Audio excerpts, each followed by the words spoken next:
Are you sure that you are you? Because I'm pretty sure you're not. And if you stick around until the end, I'll prove it to you. What makes you you?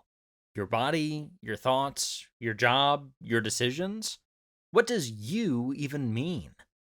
If we break it down, none of these are really you. If you ask an average person, who are you, they'll usually say, I'm their name, from where they're from, and their job. For instance, I'm Danny from New York and I'm a doctor.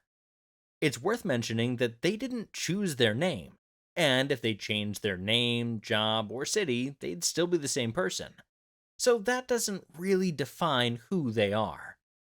Some would say, and I agree, that the essence of a person, what truly makes us human, is the mind. If you're secular, it's the brain or mind. If you're religious, it's the soul. In simple terms, what defines who we are and sets us apart from others is our thoughts, beliefs, opinions, and so on. After all, that's what distinguishes us from other animals in nature and makes us human. However, if we think about it for a moment, are you sure your thoughts are really yours? Do you truly believe that you're an exceptionally sharp intellect with authentic ideas? That you're a wise Homo sapien, thinking independently and objectively? I'm pretty sure you're not. You're more influenced by your environment than you might think. Your thoughts aren't really yours. They might belong to your parents, your culture, your religion, or your favorite politician or author. I'm pretty sure that if you'd been born somewhere else on Earth, you wouldn't think the same. You wouldn't be exposed to the same media, news, or books, etc. These things influence us more than we can imagine. You've been brainwashed from day one, taught what to think and how to think. Even if you consider yourself rebellious, they've taught you how to rebel. If you think differently, you're likely part of some cool fringe group that also thinks differently. So even that rebellion isn't really yours. You've soaked up all this information like a sponge submerged in water.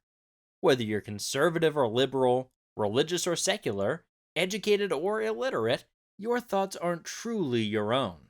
You got them from someone else. Yet, despite all of this, most people can't even manage to be themselves, to live according to their beliefs, to act the way they'd like, or to express their opinions without fearing what others will think. We're all actors putting on a show. No one is truly themselves.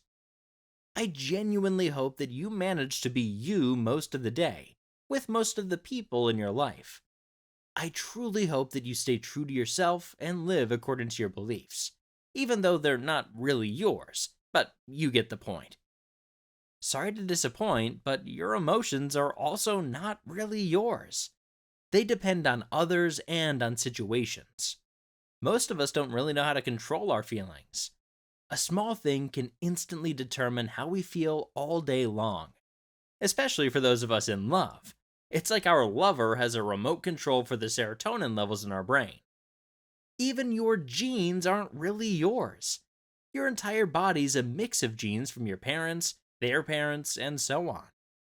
So we're left with the body. And that definitely doesn't define you or make you who you are. I don't even want to start explaining why, but I'll give a brief example for those who have doubts. For instance, if someone, God forbid, lost half of their internal organs due to an illness or a part of their body in an accident, do they become half of themselves?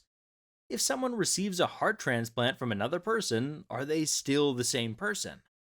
Think about someone who's had plastic surgery and whose appearance has changed, or someone who's undergone gender reassignment surgery and transitioned from male to female, or vice versa. There are many more examples. In any case, the body is definitely not what makes you you, and it doesn't define you as a person. It's superficial to think that way. Bottom line, I don't have the answer. Who are you? Write in the comments what you think makes you you, what defines you, and whether you truly manage to be yourself. Or do you pretend to be someone else to fit in with your environment and please others? Thank you to everyone who's watched so far. If you liked the video, don't forget to like and follow the channel for more interesting content. Thanks and stay tuned.